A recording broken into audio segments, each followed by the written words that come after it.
I received a call from the abductors just as my husband's first love, Hailey Crosby, arrived at the scene. "You have an hour to gather $20 million, the abductor barked at me. "Place the ransom under the central bridge. Don't call the police or I'll kill them." Armed with the knowledge from my past life, I put the call on the speaker so my husband, Shane McClure, could hear them. I turned to face him and met his clouded expression. He snorted. "Natalie Swanson, how low could you go? Did you get my parents to put on this act just so you could push Hailey out of the picture?" I didn't cry or wail like he had expected. Instead, I calmly clarified, "This isn't an act. Your parents have been abducted, and we need $20 million to pay the ransom. Go get the money now." His icy gaze bore into me.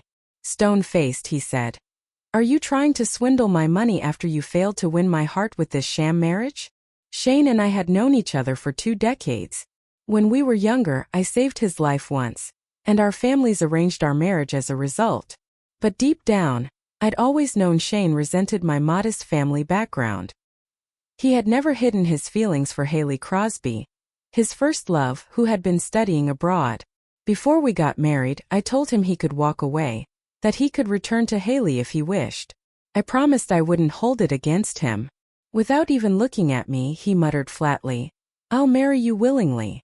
Shane's demeanor grew colder after our wedding.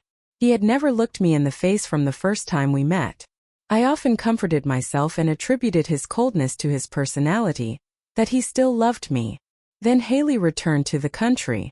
Shane's wide, radiant smile upon seeing her shattered my delusions and drove a knife into my heart. From the beginning, he had never once taken my side. The look in my eyes frosted over, and I glared at him in utter disappointment. Keeping my composure, I said evenly, "I've never thought of conning you, and I'd never resort to such a shameless tactic. Believe me or not, your parents have been abducted. I'm not putting on an act. Go to the police with me if you trust me. If not, get out of my way. I have lives to save." He seemed taken aback, maybe by my calmness or maybe because for the first time I showed real irritation. I turned to leave, gently pushing Hailey out of my way. But suddenly she collapsed to the floor. "That hurts," Hailey whimpered. She blinked her eyes with an innocent look as tears streamed down her cheeks. "Shane, don't be angry at Nat," she said. "She didn't shove me on purpose." Shane's face darkened as he rushed to her side. She was grimacing and clutching her hand. It was at that moment I realized I had suffered a cut to my hand. Shane bellowed at me, "I'll kill you if anything happens to Hailey." Then, he hurriedly brought her to the hospital, leaving me behind in our spacious bedroom. Even though the abductors had warned me not to call the police, I thought it over and decided to report it anyway. I decided to leave the task to the professionals. After making the report, I headed to the police station with long, determined strides. Before I got there, my phone rang with an incoming call. I frowned at the familiar name on the screen before picking up. "Ugh," came the exasperated voice of Jimmy Fletcher, Shane's cousin. As usual, his tone was full of impatience. "I see you're having fun making false police reports. What did Shane ever do to you? Why are you so pathetic?" Shane's family had always looked down on me. The only ones who treated me kindly were his parents, and that was why I had to save them. Keeping my voice even, I asked, "Jimmy, did Shane tell you I made a false police report?" The silence on the other end was answer enough. I let out a cold chuckle. "Jimmy, as a police officer, you're mocking me instead of responding to my plea for help. If you don't dispatch help, I'll lodge a complaint against you." Jimmy didn't even bother to act professionally. His voice roared through the phone. "Marrying Shane doesn't make you better than anyone else. You're nothing but a small-town loser. You're like a curse to our family. If I were you, I'd have offed myself. If Hailey hadn't gone abroad, do you think Shane would have ever married you? Don't kid yourself, you pathetic woman. You don't even deserve to be Hailey's replacement." I ended the call expressionlessly and filed another police report, this time making sure to include a formal complaint against Jimmy. At the police station, I explained the whole situation to the officers. I told them how Shane's parents had been abducted and provided them with the recording of the abductor's call, as well as the phone number they had used. The tech team quickly got to work, but they soon hit a wall. The recording revealed the abductor had used a voice modulator, and the phone number was unregistered. They couldn't call back, nor could they track its location. I have $10 million in my account. That should help us get started, I said as I reached for my credit card. However, my face darkened instantly. My credit card had been cut in half, and the funds had been frozen by Shane. Taking a deep breath, I called my secretary at the company. How much cash can we liquidate and transfer within 10 minutes? I asked. $15 million, she replied. Good. Transfer it to me immediately. Since tracking the abductors wasn't an option, the only choice was to meet their demands. $20 million was no small sum, but it was a price worth paying if it meant saving Shane's parents. Still $5 million short, I quickly reviewed my options and dialed Craig Fletcher, Shane's uncle. Uncle Craig, Shane's parents have been abducted. We're still $5 million short of the ransom. Could you lend it to me? I'll repay you as soon as they're safe. Craig gasped in shock. Has my sister been abducted? Does Shane know about this? I sighed and replied calmly. I told him, but he doesn't believe me. He's at the hospital with Hailey right now. You're the only one who can help me. Stay right where you are. I'll transfer the money right away. As soon as Craig hung up, the abductors called again. Time's up. Where's the money? My heart sank, but I kept my tone as even as possible. It's almost ready. Please just give me a little more time. You'll get every penny you asked for. The abductor's voice grew impatient. Come over with the $20 million now. Not a cent less or I'll kill them. Fighting to keep my emotions in check, I said. Just 30 more minutes.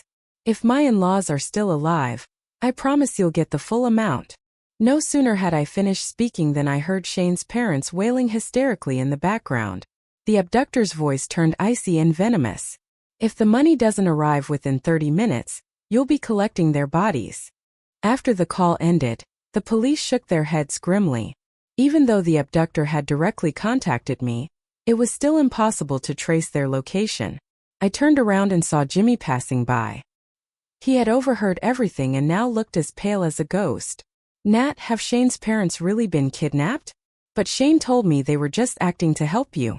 I didn't have the energy to argue with him, so I told him to call Shane and tell him the truth. I anxiously glanced at the time. With Craig's resources, transferring $5 million shouldn't take this long. After waiting for a while, I called him. Uncle Craig. I had barely begun when he sighed heavily. Nat, lying is wrong, you know, he said tiredly. Look, no one in Shane's family has treated you kindly except for his parents. I pitied you and tried to help you. But now I see things clearly. Those who play the victim only end up looking pathetic. If you weren't such a compulsive liar, a fine man like Shane wouldn't have come to resent you. My heart sank into my stomach. I knew now that there was no chance of scraping together the remaining $5 million. Uncle Craig, did Shane tell you I was faking this? My voice trembled with urgency. You may not believe me, but the police are standing right next to me. They can vouch for everything I'm saying. Craig interrupted with another deep sigh. You don't need to hire fake police officers to trick me. Even if you manage to fool me today, you can't deceive yourself forever. Nat, I know you're unwilling to let Shane go because you love him, but he has someone he cares about. And now she's back. Why not just divorce him if this is too painful for you? I hung up midway through his rambling, my expression dark and stormy. Shane's parents' lives were hanging by a thread, yet their own family took this crisis as an opportunity to attack me. Meanwhile, Jimmy finally got through to Shane's phone. Shane, listen to me. This is serious, your parents have really been abducted. The police. Before he could finish, Hailey's lazy voice came through. Jimmy, are you playing along with Natalie's act now too? Tell me, how much is she paying you? I'll double it. Jimmy grew emotional. I'm not lying. Hailey, uninterested, handed the phone to Shane. Shane, Jimmy's been bought off by that wretched woman too. Shane's cold voice sounded next. Jimmy, stop it. Jimmy's voice cracked. He was on the verge of tears. Shane, your parents are in real danger. You need to transfer $5 million to Nat's account now. Shane scoffed. So it's about money after all. Tell Natalie to stop this pathetic act. She's lost her mind. And what did Hailey ever do to her? The call abruptly ended. He'd hung up. Left with no other options, I forced a bitter smile and turned to the police. Let's go. Even if I don't have the full amount, I have to go. I'll lure the abductor myself. That's too dangerous, the police officer protested. I lowered my gaze. What if the abductor knows me? They might get suspicious if you take my place. I reached Central Bridge as quickly as I could. The abductor called just as I arrived. Where's the money? My voice trembled uncontrollably against the howling wind. I left the money under the bridge. Release them now. Where are they? The abductor sounded indifferent. They're in the rundown apartment across from the bridge. Room 301. I sprinted to room 301. The stench of blood hit me like a wave as soon as I reached the door. My heart pounded wildly. I had a sense of foreboding. Following the trail of blood to the door that was slightly ajar, I pushed it open and nearly collapsed at the sight inside. Shane's parents, Donald McClure and Jane Fletcher, lay on the floor, their abdomens punctured, blood gushing out from those gaping wounds. Sobbing, I tried to press against their wounds with my clothes, but Jane weakly pushed my hand away. It's too late, Nat. Tears blurred my vision as I clutched her hand tightly. I've called 911. The police are on their way too. Please don't die.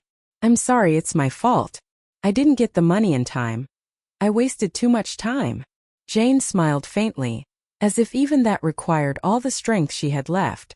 This isn't your fault. The abductor never planned to release us.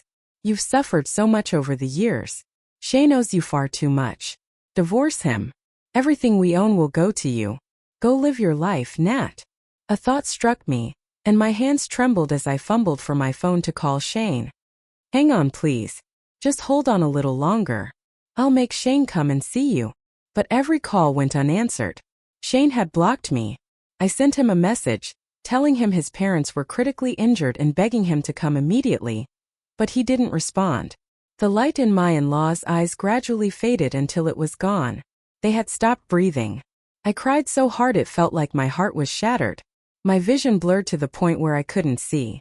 Miss Swanson, are you all right? The police had arrived. They stared at the two lifeless bodies on the floor in stunned silence. I felt myself swaying. The world was spinning around me. A police officer came up to support me with a conflicted expression. Miss Swanson, we've arrested the abductor. We also recovered the ransom money. His eyes flickered as he whispered apologetically. I'm sorry. We're late to the rescue. Please accept our condolences.